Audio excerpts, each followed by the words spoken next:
Olá, sejam bem-vindos a mais um Papo de Dentista, o podcast do CRORS. E no episódio de hoje vamos falar sobre a nova comissão aqui do Conselho, a Comissão Especial de Homeopatia. E para conversar com a gente sobre esse assunto, recebemos hoje aqui no Papo de Dentista os integrantes da Comissão de Homeopatia da gestão 2024-2025.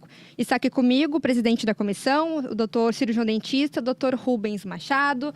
Doutor, muito bem-vindo. Recebemos também o doutor João Gilberto de Souza, que é conselheiro aqui da autarquia. Doutor João, muito bem-vindo. Obrigado. E recebemos ainda o integrante da comissão, doutor Maurício Teixeira. Doutor Maurício, muito bem-vindo, muito obrigado pela sua participação. Eu que agradeço.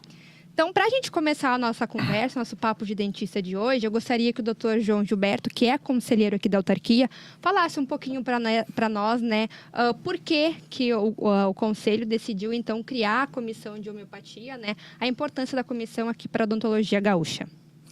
O CRO, a atual gestão, criou várias comissões para atender os anseios da classe e a homeopatia foi uma das últimas criadas. O objetivo da criação é para auxiliar a diretoria e o plenário da autarquia e o anseio da classe. Antes, ela pertencia à Comissão de Práticas Integrativas e optamos por uma específica, porém mantemos a de Práticas Integrativas. E o objetivo é a divulgação e o ensino. Lembramos que colegas na área de homeopatia que foram convidados para integrar-se a essa comissão. Eu, como sendo um diletante, um autodidata da homeopatia, e por conviver com colegas homeopatas, me interessei pelo assunto e me levou a fazer vários cursos de iniciação à homeopatia. Mas por ironia do destino, eu já era homeopata sem saber, pois na abordagem do meu paciente, sem eu saber, fazia como os homeopatas, ou seja, um alopata homeopata. Na anamnese, para mim existia o doente-paciente e não a doença. Depois de muitos anos que conheci a homeopatia, é que fui sabendo que para a homeopatia não existe a doença, e sim o doente, o paciente. E eu cito um exemplo assim, o alopata, quando tem 10 pacientes com pneumonia, eles receitam antibiótico.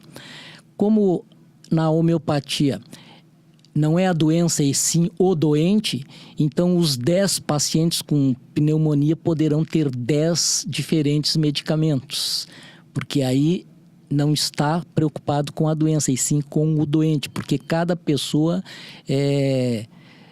não é igual às outras 9, digamos assim. Então, por isso, no repertório, então terá provavelmente 10 medicamentos diferentes para os 10 pacientes, enquanto que na alopatia seria antibiótico para os 10. Entendi. Doutora, é importante a gente ressaltar, né, que a Comissão de Homeopatia ela foi criada aqui pelo Conselho, pela Portaria 797 de 2024, mas a homeopatia se tornou uma especialidade odontológica, né, pelo CFO, pela Resolução 160 de 2015, né. É uma comissão, é uma especialidade odontológica que tem pouco tempo, né. Doutor Rubens, você poderia falar um pouquinho para nós sobre a importância da homeopatia como uma especialidade odontológica? Bem, Vitória, a gente poderia fazer um pequeno histórico disso aí, porque o que é homeopatia, né? Uhum. A homeopatia, até o nome, eu acho que tem muitas pessoas que não sabem, é de uma origem grega. São 2 palavras, homeos e patia.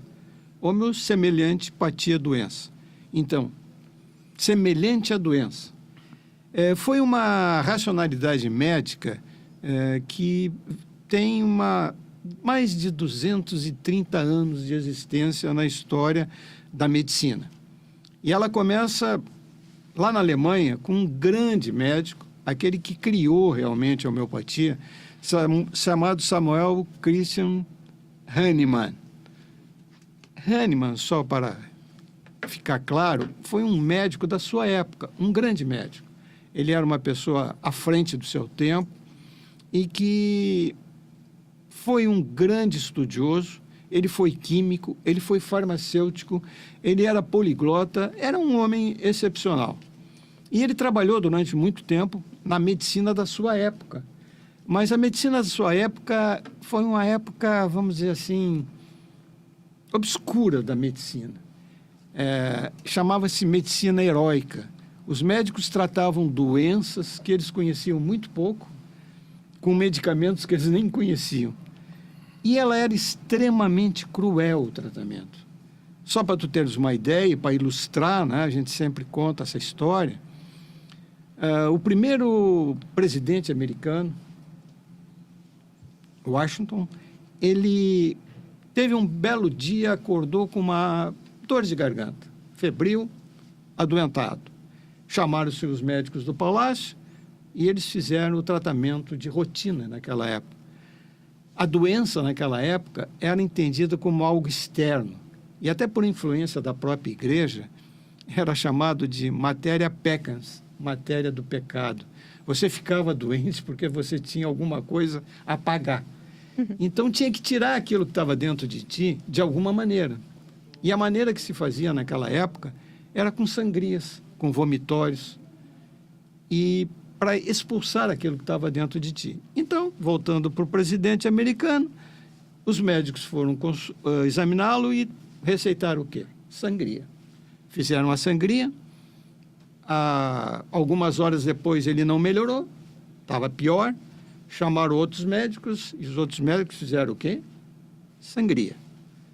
À tarde, nada de melhora, cada vez mais fraco, outro médico e, novamente, o tratamento tradicional, sangria.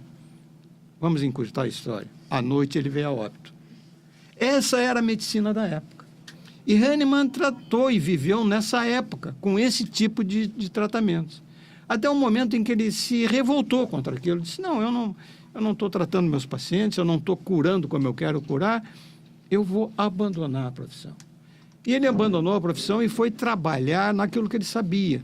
Ele era, como eu disse, conhecedor de vários idiomas, e ele começou a viver traduzindo livros. E um belo dia ele traduzindo um livro de um grande médico escocês, de nome Cullen, em que falava de um medicamento muito usado na época, que era quinino, que se usava para a febre palustre, a malária. Dava-se aquele medicamento e a pessoa melhorava. E um médico, nesse livro que ele traduzia, disse que aquilo era isso porque era um medicamento amargo, que fazia uma reação estomacal e aquilo... E ele não concordou com aquela explicação. E como ele realmente tinha aquele aspecto de cientista, ele foi pesquisar. E ele começou a ingerir tanino e observou reações nele. E ele começou a notar essas reações. Toda vez que ele tomava aquilo, ele tinha os mesmos sintomas de alguém que tinha malária. Calafrios, febre, prostração. E parava de tomar, os sintomas desapareciam. E ele disse, bom, 51, uma grande ideia. Se eu faço isso com outro medicamento? E aí ele começou a experimentar nele, nos seus parentes, nos seus amigos, vários medicamentos. E chegou a essa grande ideia que aqueles medicamentos que provocavam doença numa pessoa sadia, poderia ser usado numa pessoa com aquela doença e curar aquela doença. A partir daí ele volta a clinicar, já tinha um grupo de médicos que o acompanhavam, ele começou a desenvolver essa teoria e toda uma filosofia de tratamento, e a homeopatia então explodiu naquela época. Foi muito combatida, porque a ortodoxia, os médicos tradicionais, não aceitavam aquilo. Mas ele venceu a todos, ele chegou a lecionar nas faculdades e teve uma carreira assim brilhante, sempre perseguido e a ortodoxia da profissão combatendo. Até que ele termina os seus últimos dias morando em Paris, já com a sua segunda esposa, que era uma francesa, que era uma cliente sua, que ele curou. Ele era viúvo quando ele casou pela segunda vez. E em Paris, então, ele tem o auge da sua atividade profissional e a homeopatia se espalha pela Europa e pelos Estados Unidos. Então, aí a homeopatia tem um boom, explode, como a segunda racionalidade médica existente no mundo. E ele foi o que chamou de homeopatia, e aquela outra que tratava dos métodos tradicionais chamou de alopatia. Elas não são conflitantes, elas são complementares. E na odontologia aconteceu também um caminhar assim. A odontologia é uma profissão altamente técnica. É talvez a mais tecnicista de todas as profissões.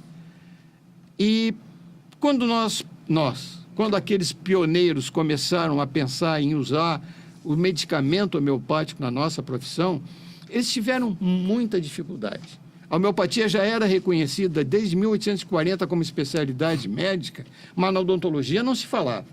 Mas alguns pioneiros começaram a estudar. É o caso do Maurício, o João andou por lá também. Nós fomos obrigados a fazer cursos junto com médicos e médicos veterinários, porque a homeopatia também é usada na veterinária. E nós nos formamos nesses cursos, tivemos a nossa aprovação pelo MEC como especialista, só que olha o detalhe, cruel para nós. Nós não podíamos dizer que éramos homeopatas, porque o nosso conselho, né, a nossa casa maior, aquela que CFO, nos regula, não aceitava. Simplesmente não aceitava. Então começou um grande movimento desses colegas que estudavam homeopatia, conheciam homeopatia e queriam divulgar que eram homeopatas. E se criou, em 1993, a Associação Brasileira dos Cirurgiões Dentistas Homeopatas. Primeiro em São Paulo, foi a sua sede primeira. Com muita dificuldade, mas promovendo congressos, promovendo trabalhos científicos e divulgando a homeopatia dentro da odontologia. Muitos colegas procuraram. E aí começou um movimento de pressão, e aquela melhor pressão do mundo, de baixo para cima. Então, os colegas que conheciam começaram a pressionar as entidades, aqui o Conselho, o CFO, os Conselhos dos Estados, e nós fomos pioneiros nessas atividades de pressão que conseguimos convencer, na época, o Conselho, o seu plenário, a criar uma comissão de práticas integrativas e complementares à saúde, que já eram aceitas pelo SUS naquela época. E nós estávamos nesse bojo. E aí começou toda uma caminhada forçando o Conselho a nos reconhecer como especialistas. Conseguimos uma primeira vitória, que foi no Manel, que lá em Brasília, onde nós estivemos presentes, o Maurício também, onde nós conseguimos a habilitação.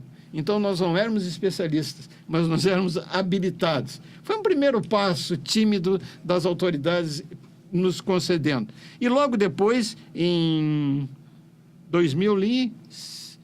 1906, né? 2006. Aí, então, o Conselho realmente... Desculpa. O Conselho realmente abriu e fez nos tornarmos especialistas. Hoje, para tu ser um especialista em homeopatia, você pode fazer curso com dentistas. Na nossa época, nós fazíamos junto com o médico. Mas também nada impede que se faça o curso junto com o dentista. As aulas são comuns, a parte teórica e filosófica, e na parte prática se divide as especialidades. Os veterinários vão lá com os cachorrinhos e os pets dele, os médicos com os seus pacientes, e nós com os pacientes que têm a lesão na boca, né, no sistema estomatognático. Isso é um pequeno resumo de como a homeopatia começou. Perfeito, doutor. O doutor Maurício, né, que foi coordenador do curso de odontologia da Univates de Lajeado, o senhor podia falar um pouquinho para nós, doutor, como é a homeopatia, o senhor que vem de ensino, né, que foi coordenador de um curso de odonto, como o senhor vê a homeopatia na instituição de ensino para esses novos profissionais que estão vindo aí? Por ser uma especialidade jovem, ainda tem poucas ações nesse sentido. Lá em Lajeado, por exemplo, a gente trabalha a homeopatia dentro das práticas integrativas e complementares como algo que pode ampliar a ideia da clínica. Então, a gente trabalha com noções de clínica ampliada, trazendo um pouco disso que o João traz, da integralidade do sujeito, né? E da unicidade de cada um. E aí a gente trabalha a homeopatia no sentido de ampliar essa clínica, porque uma das perguntas também que que acontece muito é como é que o cirurgião dentista trata com homeopatia, né? Então, a gente não muda nada o nosso processo de trabalho. A gente continua sendo cirurgião dentista, utilizando os mesmos instrumentos e os mesmos insumos para a odontologia, e só vê o paciente de uma forma um pouco mais integral, de uma forma mais ampla. A partir disso, a gente trata cada sujeito de uma forma, né? Então, tem uma possibilidade aí de que tem algumas escolas que tem uma disciplina, que ela é uma disciplina que eles chamam de eletiva, que o estudante pode, né? Que não é aquela obrigatória do curso. Não é né? obrigatória, né? Então, algumas universidades têm essa disciplina. Lá na Univates a gente trabalhou durante muito tempo com ela sendo obrigatória, não eletiva, né? Hoje de manhã, inclusive, eu estava com uma turma lá de manhã e a gente faz uma inserção das práticas integrativas e complementares, entre elas a homeopatia, né? E eu acho que tem espaço para isso. Talvez as universidades tenham trabalhado muito com essa ideia da particularidade de cada um dos seus pacientes, e isso combina muito com o que a homeopatia traz, né? Dessa ideia do ser único do doente, né? E também do medicamento único. Acho que o Rubens traz um pouco essa perspectiva da origem da homeopatia, né? Que é o Hipócrates dizia que a gente podia curar as pessoas de duas formas: pelo contrário ou pelo semelhante. O modelo biomédico escolheu o contrário. Então, quando tu tem uma inflamação, tu toma um anti-inflamatório. Mas tu pode curar pelo semelhante, que é essa ideia da totalidade dos sintomas, né? Então, acho que tem abertura nos cursos para isso, né? E a gente vem buscando aí cada vez mais uma ideia do quanto que a homeopatia pode ser comprovada cientificamente, né? Tem vários trabalhos que falam um pouco sobre isso. E eu acho que, a partir disso, ela pode ser utilizada dentro dos cursos, né? Perfeito. Eu até ia comentar sobre isso, né? Quais são os trabalhos recentes, né, cientificamente, que fala da importância que a homeopatia realmente ela tem, né, um caso positivo para quando é o tratamento feito pela homeopatia, doutor? Uhum. Eu ia questionar justamente isso.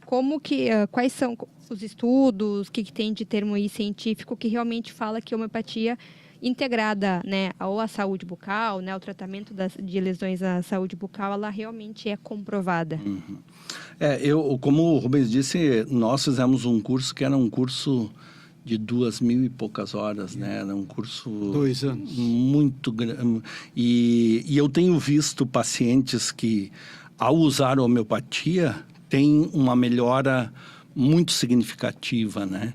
E existem revisões sistemáticas, existem trabalhos que mostram essa ideia de uma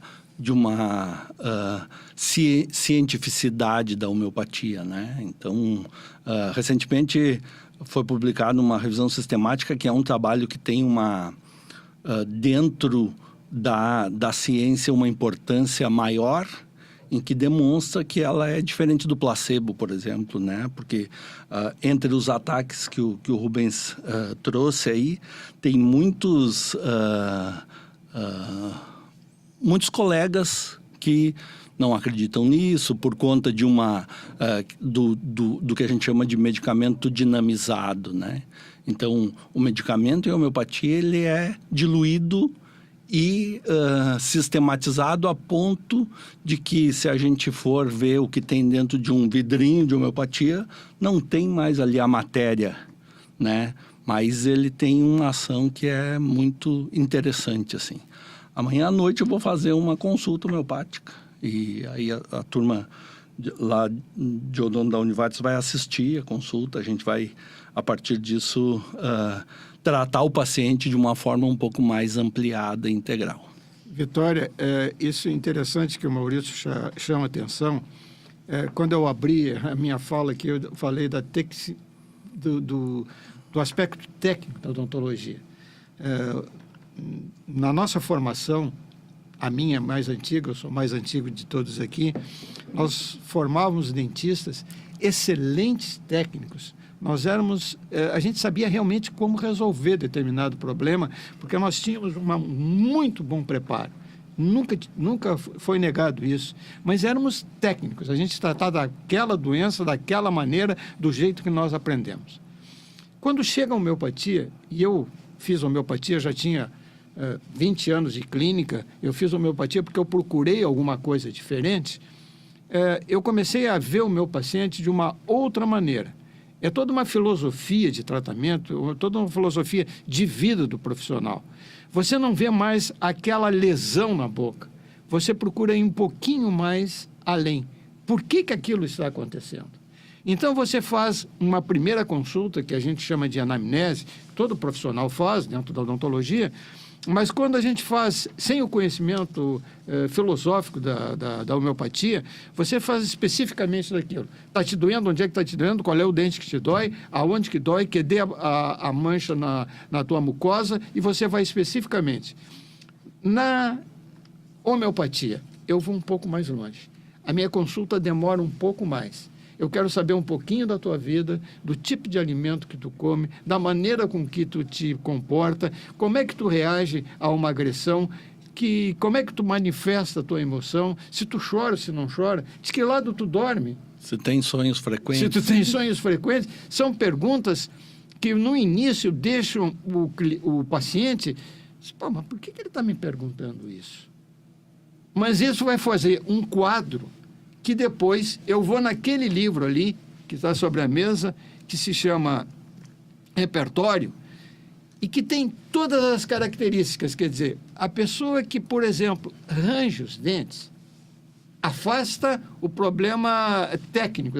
Ela pode ter um ponto de contato e está rangendo os dentes. Ela pode ter uma prótese mal adaptada e ela está tentando arrumar. Mas não, ela não tem nada disso. Eu já afastei como na área da odontologia, e ela continua rangendo os dentes.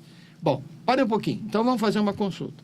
Então, eu te faço esse quadro de perguntas e traço o teu retrato. Eu vou achar naquele repertório a pessoa que range o dente porque ela está tensa, porque ela tem isso, e eu vou achar um medicamento. E eu vou te receitar esse medicamento. Esse é o teu medicamento. Se eu for feliz em montar esse quadro, porque eu posso errar. Ou tu pode me dar uma resposta que não é verdadeira, pode ficar com vergonha, por exemplo. Sei lá, eu te pergunto, tu é uma pessoa muito raivosa? Eu disse, não, doutor, eu sou calma, né? Se tu sai, tu dá um bico na porta, droga dessa porta, né? Tu mentiu para mim para ser agradável, então tu me induziu ao erro. Quando eu vou buscar no meu livro, eu vou achar um erro, né? Então, não vai funcionar. Então, eu preciso de uma nova consulta. E aí, naquele dia, eu disse, não, doutor, aquele dia eu lhe falei que eu não era uma pessoa raivosa. Eu sou. Eu tenho, às vezes, a vontade... Aquele dia eu tive vontade de torcer o seu pescoço, quando você começou com essas perguntas. Né? Então, isso aí vai te dando uma nova visão, uma nova maneira de ser na condução dos teus pacientes. E isso te dá o quê? Te dá um diferencial na clínica. Tu vai tratar com um homeopata que tem uma outra visão. Eu posso ser um profissional razoável. O João pode ser muito hábil num determinada área dele, que é a cirurgia. Pode ser muito bom cirurgião, mas ele não quer saber nem o teu nome. Ele entra no bloco, faz a cirurgia e vai embora. E prescreve um antibiótico e um analgésico. Não, o homeopata vai entrar no bloco, vai fazer aquela cirurgia, não vai te dar um antibiótico e vai te dar um remédio homeopático, que é o teu remédio. É isso que a odontologia tem e que a homeopatia traz para a odontologia. Perfeito. Doutor João, gostaria que o senhor falasse, a gente voltando um pouquinho para a questão da comissão, né? Acho que o doutor Maurício falou justamente a respeito de que, às vezes, tem colegas da profissão que ainda não enxergam a homeopatia, né, como uma especialidade odontológica, ou tem algumas coisas contras, assim. Eu gostaria que o senhor falasse um pouquinho para nós quais são, né, os objetivos futuros da comissão, né, que tipo de trabalho, de projeto, né, que vocês vão trazer, vão realizar aqui pelo Conselho, justamente para que a comissão seja cada vez mais vista, mais conhecida pelos próprios colegas de profissão e pelos estudantes também? O objetivo da comissão, no caso, assim, ela já existia, né? Sim. Uhum. Junto com as práticas integrativas, né? Ela foi separada, por quê? Porque o presidente até me falou que eles estavam tendo alguns problemas no CFO e não tinha gente na área para responder, né? Então, um dos objetivos é ela dar suporte para a diretoria, para o plenário, né? Que quando surgir alguma coisa que a gente não tem condições, então vai consultar a comissão, porque ali são pessoas que realmente lidam com essa área, né? Então, porque, como o Rubem disse, posso ser um bom cirurgião, né? Mas um péssimo homeopata. Embora, e para você ter uma ideia, quando eu iniciei o primeiro curso, eu fui dar um recibo para um médico e eu disse para ele: sábado eu vou iniciar um curso de homeopatia. Daí ele disse assim: das aguinhas? Eu não encontrei mais ele, mas 6 meses depois eu estava estudando psicologia, psiquiatria e os 3 primeiros pacientes que eu tive na aplicação de medicação homeopatia, por exemplo, o primeiro eu não sabia que eu prescrevia 6CH, 6 centesimal de Hahnemann. E eu não sabia que tinha chegar na farmácia, eles tinham que manipular, não tinha pronto. Então, eu não queria fazer a cirurgia porque achava que não... Mas daí insistiram e tal. E eu ia fazer um transplante de dente de um siso para um molar que estava todo... Não tinha condições, né? E, apesar de tudo, eu me dei bem, porque paciente... No segundo paciente, eu fiz cirurgia de siso e dei glóbulos. Só que eu não sabia que tinha as gramas. Chegou no domingo de noite, a mãe me liga assim: olha, acabou o medicamento, e agora? Eu tinha que ter mais gramas, eu não me lembro quanto. Eu digo: bom, então vamos apelar para a alopatia, mas até não precisou. E na terceira, então eu já estava sabendo todas essas coisas. Essa eu me dei bem, e porque a paciente ainda tinha um filho que era médico. Mas ele no interior, né? Então ali deu tudo certinho. Então, aí na 4ª paciente, uma queria deixar de fumar. E eu dei na 30ª CH, porque eu conhecia a paciente. E tal, né? Aí eu comentei com uma paciente: mas eu também quero. Eu ia dar na 6, porque eu não conhecia ela, né? Não, eu quero na 30ª. Cara, ela começou a ter depressão. Então, ali estava provado que o remédio, eu atingi o mental dela, né? E não porque a homeopatia divide em 3, né? O mental, o emocional e o que seria o físico, né? Físico, local e mental, né? Pois é. Porque aí, então, eu comecei a ver que não era só das aguinhas, como o médico alopata tinha me dito, né? E olha que eu cheguei à conclusão de que homeopatia tu tem que estudar. A alopatia tá tudo pronto. Isso aí é muito importante, né, João? A homeopatia exige um estudo muito profundo. O Maurício citou, nosso curso teve, 700... Agora eu vou pedir para o senhor falar um pouquinho mais perto do microfone para a gente captar o seu áudio. O nosso curso teve 800 horas aula, né? Foram 2 anos estudando. A gente estuda matéria médica, que é cada medicamento. Hoje, a homeopatia tem algo em torno de 3.500, 4.000 medicamentos. O homeopata, evidentemente que ele não vai conhecer todos, mas ele conhece um bom número de medicamentos. O João citou, ele é cirurgião, o uso bucomaxilofacial, né, doutor João? Bucomaxilofacial. E é um bom cirurgião. E o João citou o uso da homeopatia na cirurgia. Então, eu tive muitos casos na minha clínica, em que bucofacial trabalhavam comigo e trocávamos pacientes, e eu usava exatamente medicamentos homeopáticos antes, durante e depois da cirurgia. E raramente foi necessário usar antibiótico. Isso aí é um ganho para o cirurgião dentista. Não usar antibiótico, não usar a medicação, um anti-inflamatório, porque não é necessário. O medicamento homeopático, ele faz às vezes disso. Isso aí se diz que a gente usa organicisticamente. Existem alguns medicamentos na homeopatia e que cada remédio é por um determinado cliente, mas existem remédios que você pode dar como para todos. Existe um medicamento que todo mundo conhece, arnica.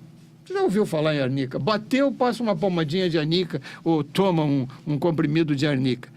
Os médicos plásticos usam muito essa medicação depois das cirurgias plásticas. E eles não sabem nem prescrever, né? Eles botam arnica e depois o farmacêutico é que bota a maneira de tomar, a quantidade de tomar, porque são esses tipos de medicamentos.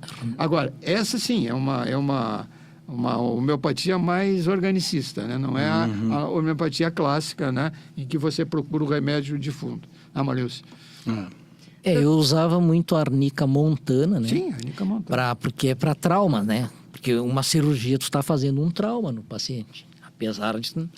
E quando eu questionava o paciente como é que era a coagulação, se tinha problemas, aí eu dava um outro, parece que eu dava Staphylococcus aureus. A Staphylococcus aureus é para cicatrização, né?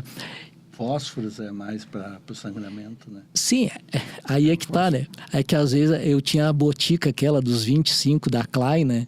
Então eu usava o mais próximo assim e tal, né? Por exemplo, o Rustoxedrenon para problemas de articulação e tal, né? Eu fiz sucesso lá.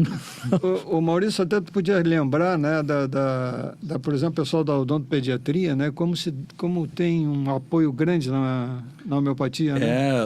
Por exemplo, manejo do pacientes, cliente, né? Pacientes que têm medo, né? Então a gente usa uma medicação um pouco mais específica e eu acho que o Rubens traz uma questão que é essa da homeopatia clássica. O Hahnemann advogava uma ideia de um medicamento único para o paciente, na totalidade do paciente. E a gente pode usar dessa outra forma. Por exemplo, a gente precisa uma criança que tem muito medo. Eu uso o Gelsemium. O Gelsemium é o jasmim, né? E aí quando a gente vai na matéria médica, como o Rubens trouxe a ideia da descrição do Gelsemium, é aquele paciente medroso que muitas vezes faz xixi na calça, né? Que tem algumas características que são semelhantes ao Gelsemium, né? Então, pacientes que têm bruxismo também a gente usa alguns medicamentos mais específicos, mas também de uma forma um pouco mais clássica, né? Eu fazia muita periodontia, então dava o mercúrio solúvel. É isso. Doutor, já que o senhor estava falando justamente sobre isso, né, sobre na odontopediatria, como então a gente pode olhar assim de forma abrangente, como que a homeopatia ela pode ser integrada às práticas odontológicas? Uma das questões que a gente fala muito é essa perspectiva de uma diminuição do uso de medicamentos alopáticos, né? Então, uma ideia assim do uso racional de medicamentos, a homeopatia vai trazer uma possibilidade de tu usar menos um medicamento alopático mais químico, né? E eu acho que tem uma outra questão que é essa anamnese que o Rubens traz. Depois de tu fazer com o paciente uma anamnese um pouco mais detalhada, esse paciente vai ter uma fidelização contigo muito importante, assim, né? O que o homeopata também procura dentro da sua prática é conhecer melhor os pacientes, que é uma prática de humanização, né? Então, acho que ela ajuda muito nesse sentido, né? E esses chás medicamentosos, eles são tratamento homeopático, doutor? Isso aí é interessantíssimo. Tu sabe que toda vez que a gente fala em homeopatia, o paciente diz assim, mas eu já uso. A minha mãe me receita chá de camomila quando eu estou nervosa, chá de Marcela quando eu tenho problema estomacal. Isso é homeopatia? Não! Isso não é homeopatia. Pode ser, se com boa vontade, chamar de fitoterapia. Poderemos chamar, que é uma outra especialidade. Mas não tem nada a ver com homeopatia. Homeopatia não é isso. Homeopatia é um medicamento baseado em 3 leis que segue. O semelhante cura o semelhante, o medicamento único E a similitude. E a similitude. Então, a gente, baseado nisso, escolhe um medicamento. A maneira de preparar um medicamento homeopático não é um chá. Obedece a uma farmacotécnica muito grande. Hoje você conhece milhares de farmácias pelo país, centenas aqui pela cidade, que são farmácias de manipulação de medicamentos homeopáticos.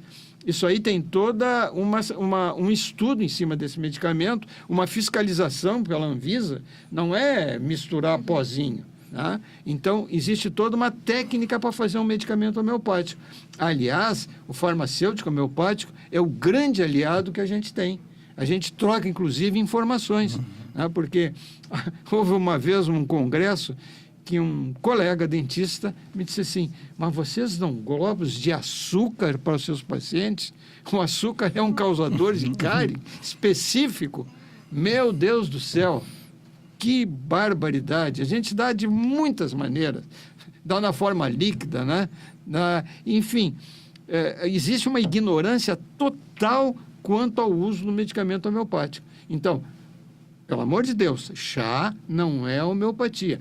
Nada contra. Eu uso o chá toda a vida. Adoro chá, inclusive. Até se tivesse um chá aqui seria bom.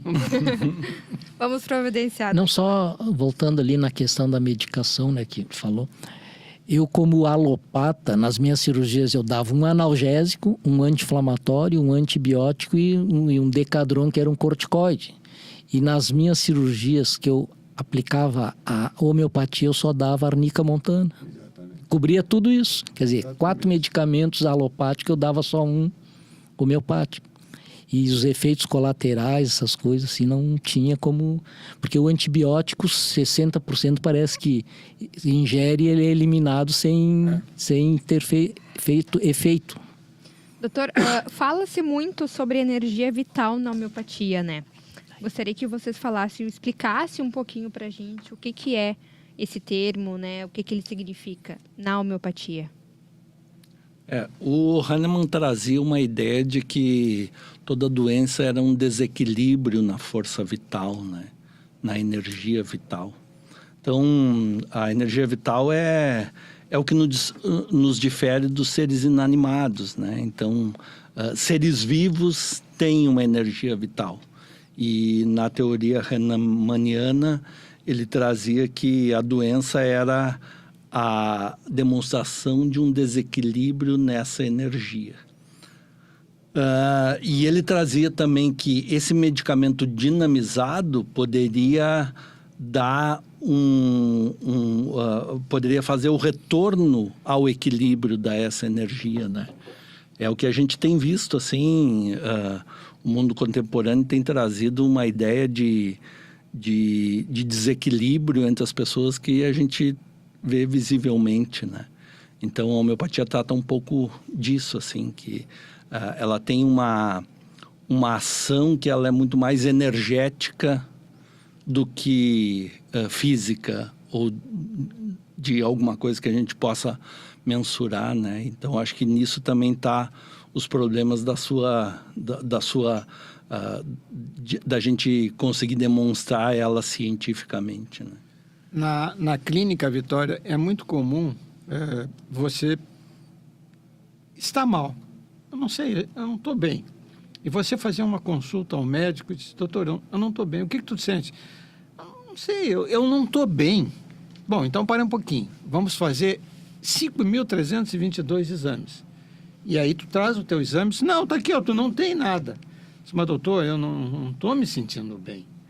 Mas tu não tem nada. No máximo que ele pode fazer é te mandar no psiquiatra, né? Tu tá doendo da cabeça, né? Bom, daqui a um mês, tu apresenta uma doença. Tu tinha adoecido já naquele momento e o teu médico não teve a capacidade de... Porque ele não conseguia ver nessa medicina, biomedicina, que se baseia no exame. Se tua taxa de glicose está bem, tu está bem. Mas eu não estou me sentindo bem. Então, o que é isso? Desequilíbrio da tua força vital. Tu adoeceu antes de mostrar a lesão. Um homeopata tem a sensibilidade de conhecer isso.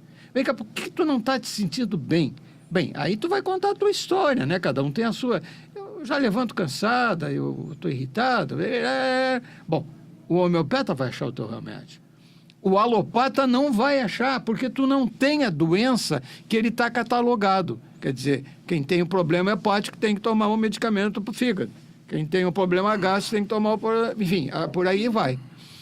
E ele fica feliz quando daqui a um mês tu volta assim, doutor, eu estou de novo com essa dor, com esse desconforto, tu faz o exame e dá, bom, tu está com problema no fígado. Aí, então, eu sei como te tratar. Isso é o desequilíbrio da força vital que Hahnemann falava. Força vital é como, a grosso modo, né? É como se fosse o maestro da nossa saúde. Ele que conduz tudo. Ele faz tu estar funcionando bem. Se ele se desequilibra, a coisa se desequilibra.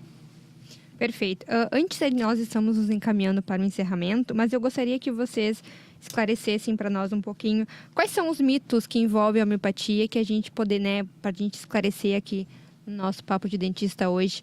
O que tem de mito aí que o pessoal comenta e que é importante deixar claro que não é isso? Eu acho que o principal é esse que o Rubens trouxe anteriormente, né? A ideia, se o medicamento não for dinamizado, ele não é homeopatia. Tem uma série de práticas integrativas e complementares que buscam essa questão da integralidade, mas que não são homeopatia. Outra questão relacionada ao mito na odontologia, a gente não utiliza outros medicamentos na prática odontológica. A prática é a mesma em qualquer um deles, né? E talvez uma questão que eu acho que é importante da gente ressaltar, que ela age de forma complementar, né? Então, muitas vezes, o João trouxe a ideia de que quando a gente precisar de um antibiótico, não é que a gente vai deixar de usar o antibiótico, né? Então, não tem aí uma questão de ser... Ela ou outro, né? Ou um ou outro. A gente utiliza os dois, não, sendo de forma complementar, a gente não pode prescindir de algumas coisas que são, né, que podem ter aí ferir a integridade física do paciente, né? Eu acho que... Outro mito, poderemos lembrar, é que a homeopatia é um tratamento muito lento. Essa é uma outra. Isso é uma inverdade. A gente pode usar um medicamento homeopático em crises agudas.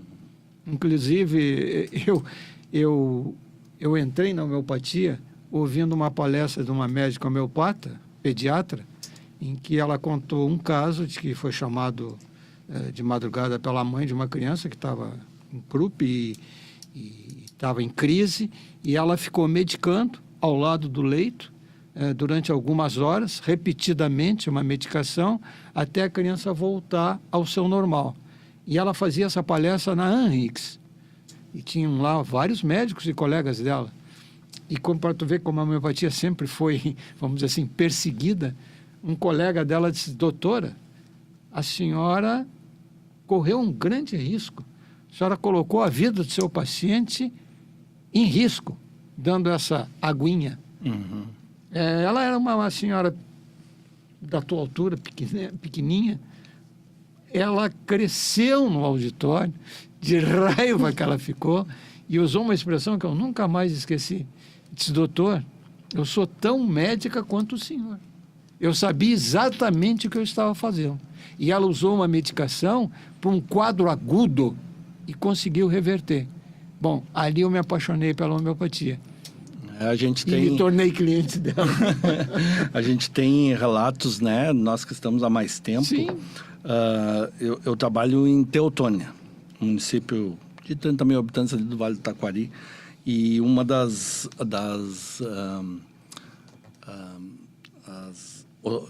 pediatras começou a fazer o curso de homeopatia, né? Então, eu tinha sempre conversas com ela, porque eu atendia os pacientes que vinham com ela e tal. E esses dias eu perguntei, e aí, como é que tá, Patrícia? Ela disse assim, agora eu sinto que eu sou médica. Ah, que coisa linda. Muito, eu achei muito legal. Aquele dia me emocionei, inclusive, por causa coisas que a gente sentiu quando a gente começou a usar, né? Eu acho muito interessante. Porque o Hahnemann diz que a única missão do médico é curar o seu paciente.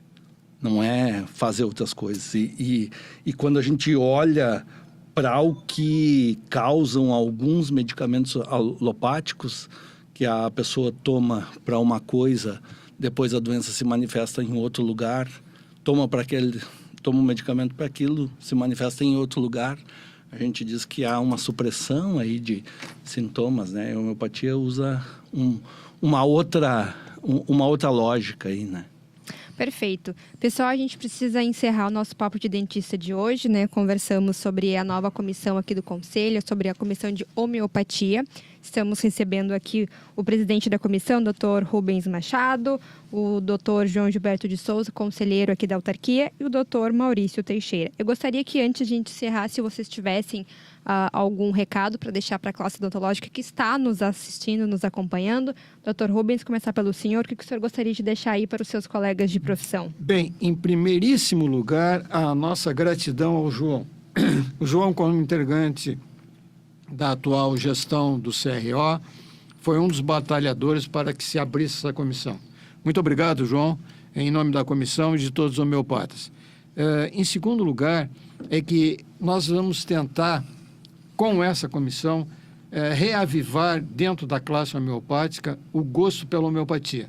Já estamos planejando alguns cursos de iniciação à homeopatia para traçar um quadro da homeopatia e para que o dentista, o colega, possa aprender alguma coisa e, se ele quiser, depois trilhar o curso de especialização. Eu não sei se ainda esse ano vai ser possível, mas com certeza o ano que vem nós estaremos fazendo curso aqui mesmo no CRO, né, que o nosso presidente gentilmente nos abriu esse espaço maravilhoso que tem o CRO e foi sensível aos nossos apelos, e nós vamos trazer inclusive grandes especialistas para falar bem melhor do que nós falamos hoje sobre homeopatia. Muito obrigado, em meu nome e em nome da comissão, fosse muito gentil em nos trazer aqui. Eu que agradeço, doutor. Doutor João, o senhor gostaria de deixar um recadinho aí para o pessoal? O que eu gostaria de dizer, o Rubem até falou ali, né? Desde que eu entrei no conselho, não que eu tive alguma resistência, porque o pessoal... mas eu sempre fui de abrir as portas para todos. Mesmo, às vezes, eu posso não concordar com alguma coisa, mas eu digo assim, eu como dirigente, a minha função, eu não tenho que ser contra nem a favor.